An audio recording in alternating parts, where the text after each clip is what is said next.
నమస్తే.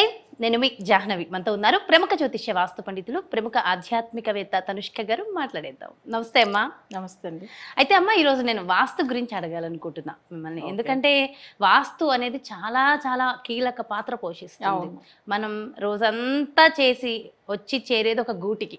అవును. ఆ గూటి వాస్తే సరిగ్గా లేదనుకో, అది చిన్నిల్లో పెద్దిల్లో, ఎంత ఇల్లైనా మన ఇల్లే.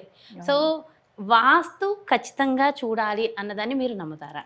వాస్తు ఖచ్చితంగా ఉండాలి. వాస్తు ఉంది వాస్తు అన్నది వాస్తవం అంటారు. వాస్తవం.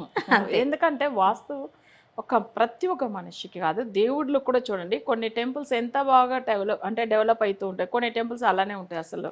సో అది వాస్తు వల్లనే. వాస్తు వల్లనే. Oh my God.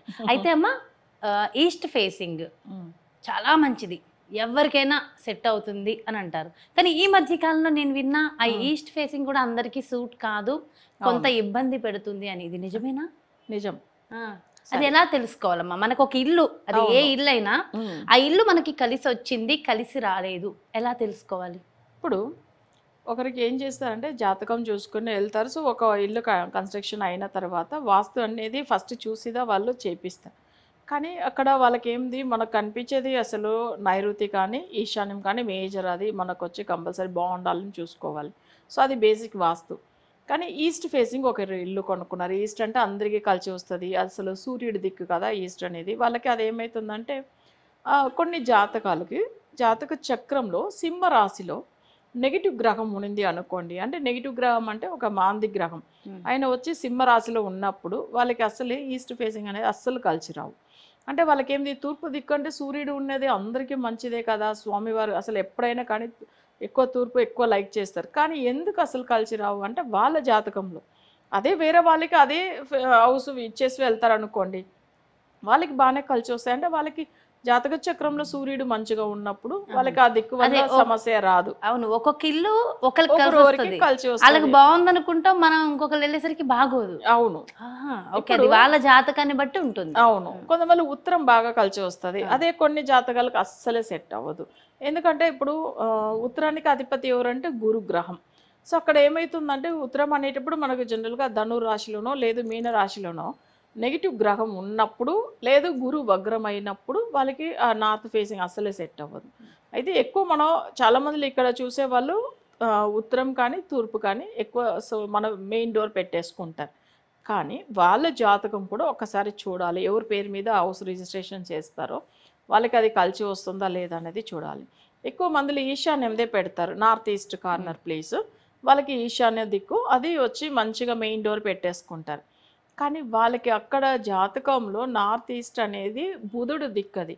సో అప్పుడు నవగ్రహాల్లో బుధుడు అనేటప్పుడు ఆయన నార్త్ ఈస్ట్లోనే ఉంటాడు.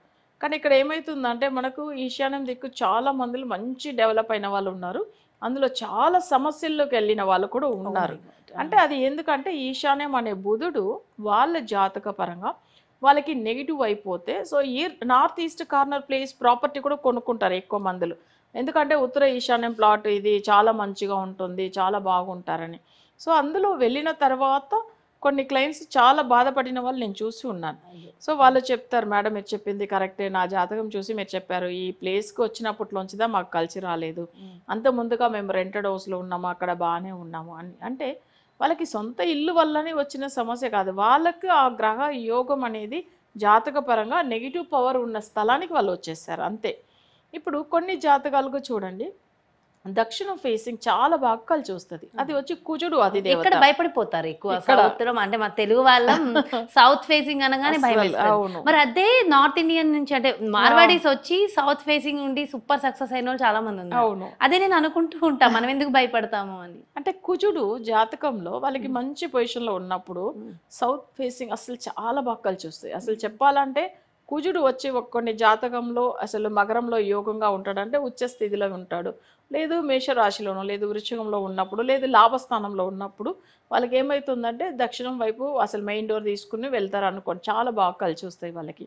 అయితే అందరూ సౌత్ వద్దని అనేస్తారు, కానీ నిజంగా చెప్పాలంటే కొన్ని జాతకాలకు అసలు కలిసి వస్తాయి, చాలా బాగా కలిసి వస్తాయి.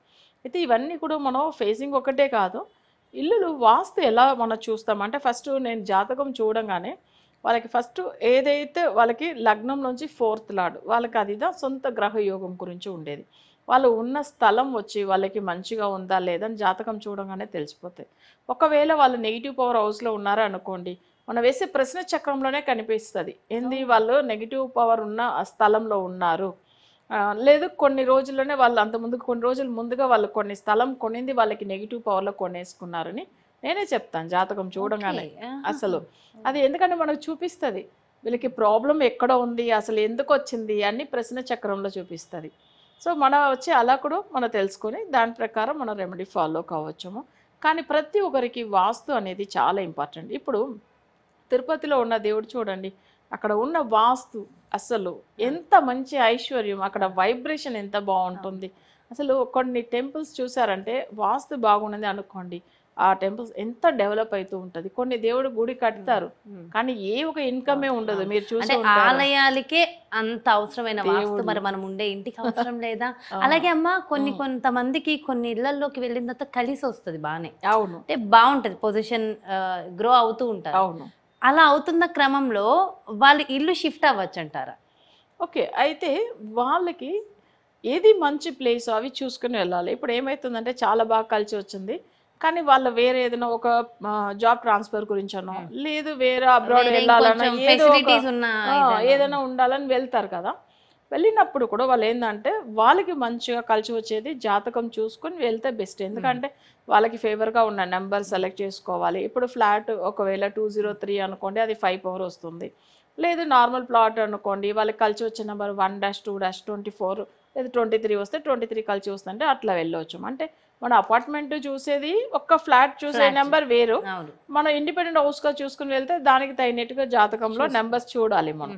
సో అట్లా చూసుకుని వెళ్తే మనకి ఏమవుతుందంటే మంచిగా కలిసి వచ్చిన స్థలానికి వెళ్ళినప్పుడు ఎక్కువ సమస్యలు తగ్గిపోతుందేమో. సో అది వచ్చి మనం జాతకం చూసి మనం తెలుసుకోవచ్చు, వాస్తుని మనం సరి చేసుకోవచ్చు. సరే జాతకంలో మనం అక్కడ ఇంటికి వెళ్ళకనే వాస్తుని ఎలా సరి చేసుకోవచ్చు అని చాలా మందికి ఒక డౌట్ ఉంటుంది. అసలు నేను ఏం చేస్తానంటే నా క్లయింట్కు ఫస్ట్ జాతకం చూడగానే ఈ ప్రాబ్లం ఉంది అని చెప్తాను. ఒకటి వాళ్ళు తీసుకునే నంబర్ వలన లేదా స్థలంలోనే వాళ్ళకి ఏమన్నా ప్రాబ్లం ఉందని ఎట్లా కనిపెట్టవచ్చామంటే జస్ట్ వాళ్ళ చక్రం చూస్తామా అక్కడే మనకు అర్థమైపోతుంది వాళ్ళ నెగిటివ్ అంటే వాళ్ళు వాస్తువులో ఏదో ప్రాబ్లం ఉంది వాళ్ళు ఉన్న స్థలంలోనేసి. దాని తర్వాత వాళ్ళది అవి వాళ్ళు స్కెచ్ అడుగుతాను వాళ్ళది అంటే హౌస్ ప్లాన్, సో అది వాళ్ళు పంపిస్తారు. అక్కడ అర్థమవుతుంది వాళ్ళకి ఎలా ఉన్నారు, ఎంత డిగ్రీలో వాళ్ళది హౌస్ మెయిన్ డోర్ ఉంది, ఇవన్నీ చూసి మనం అది సరి చేయవచ్చు, అట్లా కూడా చేసుకోవచ్చు. So end of the day వాస్తు చాలా ఇంపార్టెంట్. అవును, సరి చూసుకుని మన ఎప్పుడైనా జాతకం చూసి దాని ప్రకారం వాస్తు చూడడం ఇంకా మంచిది. ఓకే, ఫస్ట్ జాతక పరంగా చూడాలి, ఎందుకంటే మనకి అక్కడే అర్థం సొల్యూషన్ దొరికిపోతాయి కదా. అయితే ఒక్కొక్కసారి ఒక్కొక్కళ్ళు అంత మంచి ఇంట్లో ఉండరు, వాస్తు బాగోదు, కానీ వాళ్ళకున్న సిచ్యువేషన్స్ ఆ ఇంటిని కూడా ఖాళీ చేసి వెళ్ళలేరు. అలాంటప్పుడు పరిహారాలు ఉంటాయమ్మా దానికి?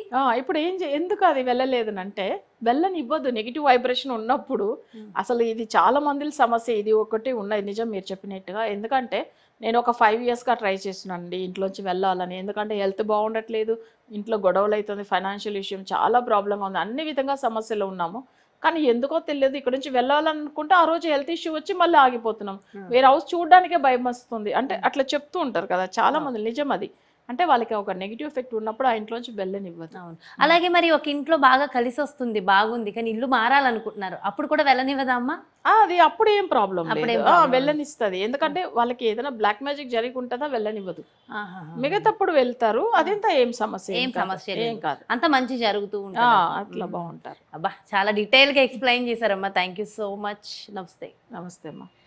ఎస్, చూసారు కదండి, మరి వాస్తు అన్నది వాస్తవమైన, సో దానికి సంబంధించి డీటెయిల్గా ఎక్స్ప్లెయిన్ చేస్తూ ఈస్ట్ ఫేసింగ్ మరి అందరికీ కలిసి వస్తుందా లేదా, మరి దానికి ఎలాంటి పరిహారాలు చేసుకోవాలి, జాతకం ప్రయారిటీ ఏంటి, వాస్తు ప్రయారిటీ ఏంటి, డీటెయిల్డ్గా ఎక్స్ప్లెయిన్ చేసేసారు కదా మన తనుష్క గారు. మరో ప్రత్యేకమైన కార్యక్రమంతో మరో ప్రత్యేకమైన పరిహారంతో మళ్ళీ మీ ముందుకు వచ్చేస్తాను. అలాగే పర్సనల్గా మీ యొక్క జాతకానికి సంబంధించి కానీ, లేదంటే మీ ఇంటి వ్యాపార వాస్తుకి సంబంధించి కానీ, లేదంటే ప్రత్యేకమైన పూజల ద్వారా మీ యొక్క సమస్యలకి చెక్ పెట్టాలి, తనుష్క గారి అపాయింట్మెంట్ కావాలి అనుకుంటే ఇంకెందుకు ఆలస్యం, వెంటనే క్రింద డిస్ప్లే అవుతున్నటువంటి నెంబర్స్కి కాల్ చేయండి, అపాయింట్మెంట్ తీసుకోండి. నమస్తే.